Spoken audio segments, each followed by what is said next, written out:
ایران کے بادشاہ نے اپنے بیٹے کو پڑھانے کے لیے ایک استاد صاحب کا بندوبست کیا۔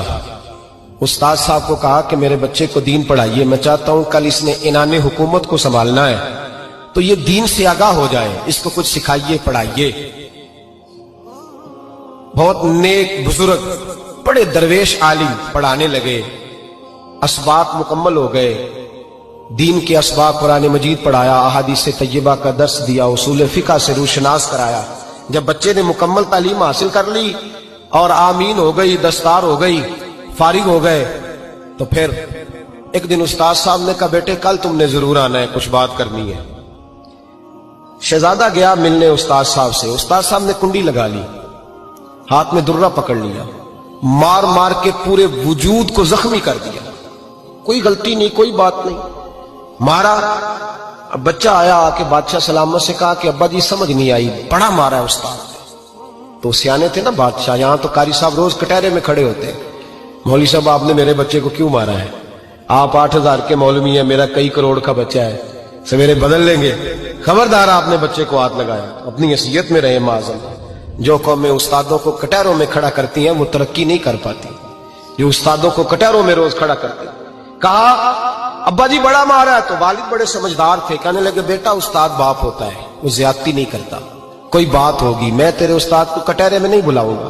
اماں سے بات کی، اماں کہنے لگی بیٹا میں تیرے باپ سے کیسے بات کروں، ڈر آتا۔ وقت گزر گیا، 22 سال بیت گئے، 22 سال گزر گئے، بادشاہ کا انتقال ہوا، شہزادہ تخت پہ بیٹھا، پہلا حکم یہ دیا کہ میرے استاد کو بلاؤ، پہلا حکم۔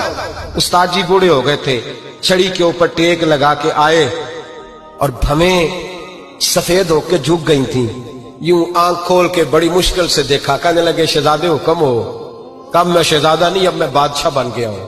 استاد جی 22 سال بیت گئے، آپ نے مارا تھا، پر وہ درد چونکہ زیادتی کی تھی، میرا قصور کوئی نہیں تھا، تو نہ میری روح سے درد گیا ہے نہ میرے جسم سے گیا ہے، میں بے اختیار تھا، پوچھ نہیں سکتا تھا، آج با اختیار ہوا ہوں۔ سب سے پہلے پہلا حکم آپ کو دیا، بلایا ہے، بتائے کیوں مارا تھا، کیوں مجھے مارا تھا، میری زیادتی بتائے۔ تو استاد بوڑھے استاد کی آنکھیں آنسوں سے بھر گئیں، کہنے لگے بیٹے بس آج کے دن کے لیے مارا تھا، یہ جو دن آ گیا نا میری زندگی میں اس لیے مارا تھا، یہ میں چاہتا تھا میری زندگی میں وقت ہے، آج کے بس میری مراد پوری ہو گئی۔ کہا صاحب کس لیے، مجھے بھی سمجھائے۔ آپ فرمانے لگے کتنی دیر ہو گئی تجھے مار کھائے ہوئے، کتنا زمانہ بیت گیا؟ کہنے لگا 22 سال۔ فرمایا زخم بھولے تو نہیں، درد ختم تو نہیں ہوئی، تمہیں بات 1 منٹ کے لیے بھی تمہارے حافظے سے محو تو نہیں ہوئی؟ کہ استاد جی روز رات کو یاد آتی، روز خیال آتا تھا۔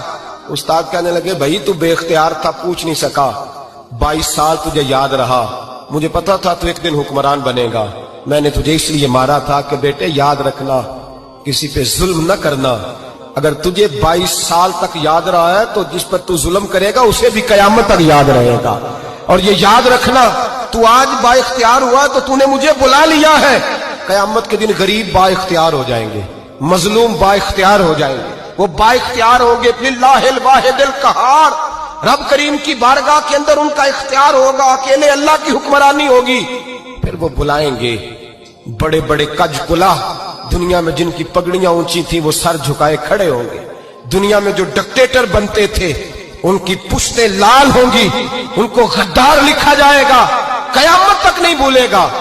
ظلم کرنا تو سوچ سمجھ کے کرنا، اتنا کرنا جتنا تم سہ سکتے ہو، اتنی زیادتی کرنا جتنی قیامت میں تم برداشت کر سکتے ہو۔